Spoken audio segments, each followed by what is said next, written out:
Assalamualaikum warahmatullahi wabarakatuh. We are from group 12. First of all, let's say thanks for God who has given us some mercies and blessing.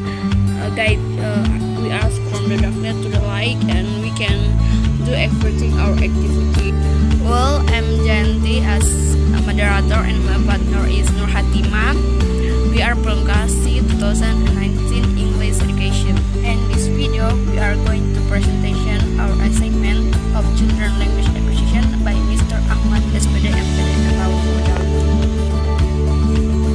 Di atas tertera modality as a language functional atau modal sebagai bahasa fungsi. Ada poin-poin penting di atas yang telah saya berikan. Dari sudut pandang linguistik, modalitas adalah kategori semantik yang mengungkapkan konsep seperti kemungkinan, kebutuhan, kewajiban, izin, niat, dan sebagainya. Perangkat formal terpenting yang ditemukan dalam bahasa untuk mengekspresikan modalitas adalah kata kerja modal. Apakah kata kerja utama atau pembantu seperti might, can, might, will.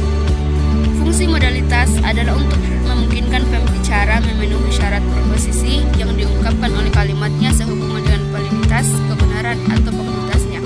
Fakta bahwa bentuk modal biasanya berfungsi untuk mengekspresikan makna epistemik serta deontik tidak mungkin kebetulan. Pertama-tama, pengertian kewajiban dan izin dapat ditafsirkan ulang dalam pengertian kebutuhan dan kemungkinan. Kewajiban seperti keharusan untuk bertindak, izin kemungkinan untuk bertindak.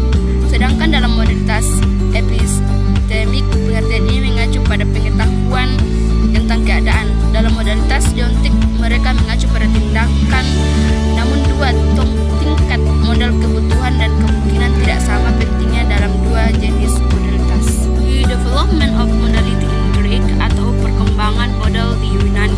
Dua poin yang akan saya bahas secara keseluruhan. Makalah ini melaporkan tentang studi eksperimental dan studi longitudinal perkembangan modalitas anak Yunani yang disadari oleh ahli bahasa Ursula Stefani. Analisis lebih lanjut tentang pemerolehan modalitas anak berbahasa Inggris Amerika telah dilakukan untuk membandingkan perbedaan dan karakteristik umum perkembangan modalitas dalam dua bahasa yang berbeda. Seperti halnya dalam bahasa anak Yunani, subjektif dan mood imperatif adalah perangkat formal yang paling penting mengekspresikan modalitas deontik. Frekuensi tinggi subjektif, perspektif, dan imperatif menunjukkan bahwa tuturan termodalisasi memainkan peran yang luar biasa, peran penting dalam bahasa anak Yunani. Dalam bahasa Yunani kuno, beberapa predikat menunjukkan pergantian sistematis antara konstruksi dengan subjek nominatif dan miring, dengan yang terakhir menghasilkan makna modal. Modalitas tidak dapat diturunkan dari makna makna bagian-bagian konstruksi, baik dari bahan leksikal maupun elemen tata bahasa. Sebaliknya, panggilan data untuk analisis konstruksi dan subkonstruksi modal dari konstruksi subjek miring, di mana modalitas harus dikaitkan dengan konstruksi itu sendiri. Hal ini dapat dilihat melalui lensa subjektifikasi dalam pengertian Freud, di mana relasi semantik yang ada antara rujukan subjek dan penandaan kasus miring telah diperluas hingga relasi empatik yang ada antara penutur dan sikapnya terhadap proposisi yang diucapkan, yang pada gilirannya menjelaskan bagaimana konsep modalitas dikaitkan dengan penandaan kasus subjek yang miring. Development of modalities in English. Its development. Language as media communication has progressed quite rapidly along with the development of science and technology in parts of the world, including in Indonesia. Therefore, the Indonesian people follow the development of science and technology. Can aid language master their language, especially English, which is the national language. English and Indonesia are unequal, one of which is about modality. Modality is the speaker's attitude towards his interaction with the truth of the proposition of his speech.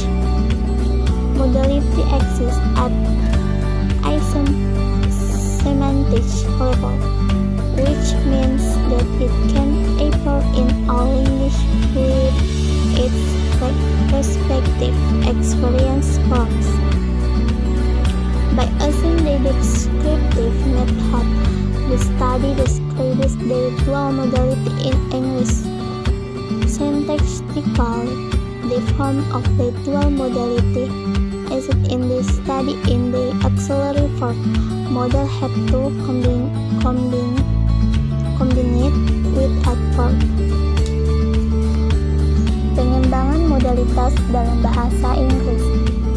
Perkembangannya, bahasa sebagai media komunikasi mengalami kemajuan yang cukup pesat seiring dengan perkembangan ilmu pengetahuan dan teknologi di belahan dunia termasuk di Indonesia.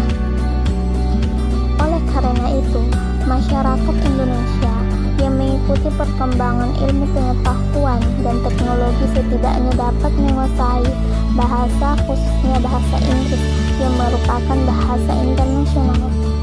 Bahasa Inggris dan Indonesia itu unik, salah satunya tentang modalitas.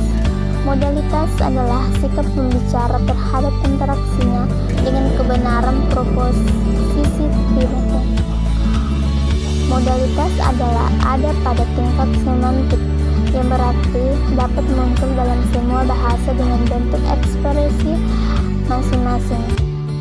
Dengan menggunakan metode deskriptif, penelitian ini mendeskripsikan modalitas ganda dalam bahasa Inggris. Secara sintaksis, bentuk dual modalitas yang digunakan dalam penelitian ini adalah auxiliary verb modal yang harus digabungkan dengan adverb atau kata keterangan. The development of epistemic modality. Epistemic modal meanings develop rather than teach on in language acquisition, as the linguistic forms servant to accompany epistemic modality are of the same type as such is to express text modality, modal verbs, verbal inflections, and are to a large extent identical with them. The reason for the later development of epistemical models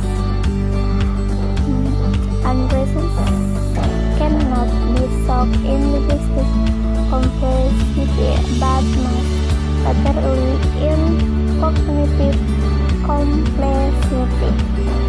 Perkembangan modalitas epistemik. Makna modal epistemik berkembang lebih lambat dari makna deontik dalam penguasaan bahasa. Karena bentuk-bentuk linguistik yang berfungsi untuk menyampaikan modalitas epistemik memiliki tipe yang sama dengan yang digunakan untuk mengekspresikan modalitas deontik. Verbal, modal, infleksi verbal, dan sebagian besar bahkan identik dengan mereka. Alasannya mengembangkan selanjutnya dari ucapan yang dimodali secara epistemis tidak dapat dilakukan. Dicari dalam kompleksitas linguistik, tetapi harus lebih terletak pada kompleksitas kognitif. Modality is universal and is a functional semantic category. This semantic category is one of the phenomena of language universal. Modality as a phenomena of language universality shows that each language has a lexical element that can be used to describe the speaker's attitude towards what is stated in his speech. Modality among linguistics is still developing views that give an unclear impression about the concept of modality, but in terms of theory and material. In this study, the problem is focused on multiple modalities, namely modality in English which has a combination or combination of lexical modal elements and grammatical elements in a sentence. Gibbs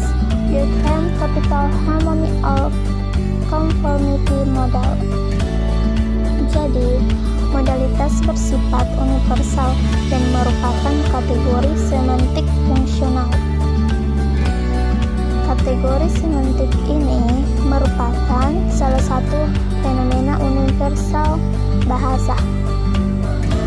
Modalitas sebagai fenomena universalitas bahasa menunjukkan bahwa setiap bahasa memiliki unsur leksikal yang dapat digunakan untuk menggambarkan sikap penutur terhadap apa yang dinyatakan dalam pidatonya. Modalitas di kalangan ahli bahasa masih mengembangkan pandangan yang memberikan kesan tidak jelas tentang konsep modalitas, baik dari segi teori maupun materi.